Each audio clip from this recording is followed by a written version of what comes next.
খুলনার সবচেয়ে ব্যস্ত নৌঘাট রূপসা। প্রতিদিন হাজার হাজার মানুষ পারাপার হয় এই ঘাট দিয়ে। তবে দীর্ঘদিন সংস্কার না হওয়ায় পন্টুন ও গ্যাংওয়ে হয়ে পড়েছে বেহাল। যাত্রীদের ভোগান্তির পাশাপাশি প্রায়ই ঘটছে ছোট বড় দুর্ঘটনা। এসএম মিলনের ছবিতে মোস্তফা জামালের রিপোর্ট। রূপসাঘাটের দুই পাড়ের পল্টুনে একাধিক জায়গায় লোহার পাত খসে তৈরি হয়েছে বড় বড় ছিদ্র।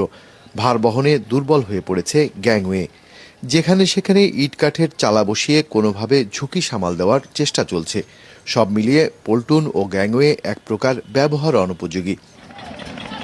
জীবনের ঝুঁকি নিয়ে এই ঘাট দিয়ে প্রতিদিন প্রায় লক্ষাধিক মানুষ ট্রলারে করে যাতায়াত করে।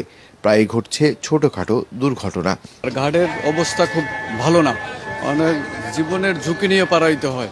পল্টনটা অকেজো অবস্থায় পড়ে আছে।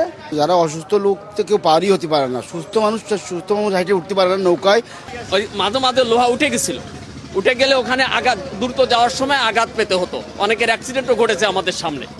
খানজাহান আলী সেতু চালু হলেও রূপসাঘাট এখনো দক্ষিণ পশ্চিমাঞ্চলের মানুষের পারাপারে গুরুত্বপূর্ণ।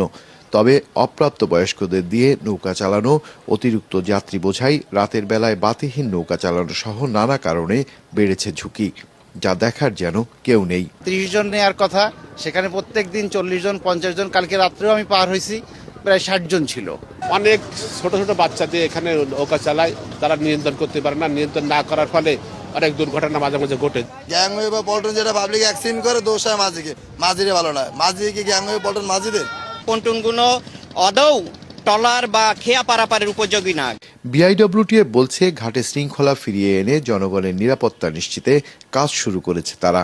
সিটি কর্পোরেশনকে অনুরোধ করা হয়েছে পন্টুন দুটি সরিয়ে নেওয়ার জন্য। সিটি কর্পোরেশন ওই দুইটি পন্টুন সরাই নেওয়ার পর আমরা ওইখানে আরো দুইটি পন্টুন স্থাপন করব দুই সাইডে, এবং আরো দুইটি গ্যাংওয়ে আমরা ওখানে স্থাপন করব যাত্রী সাধারণের পারাপারের সুবিধার্থে। চলতি বছর জুলাই থেকে নভেম্বর পর্যন্ত 5 মাসে নৌকা থেকে পড়ে এক শিশু সহ 2 জন নিহত হয়েছে। মোস্তফা জামাল, মাছরাঙা সংবাদ, খুলনা।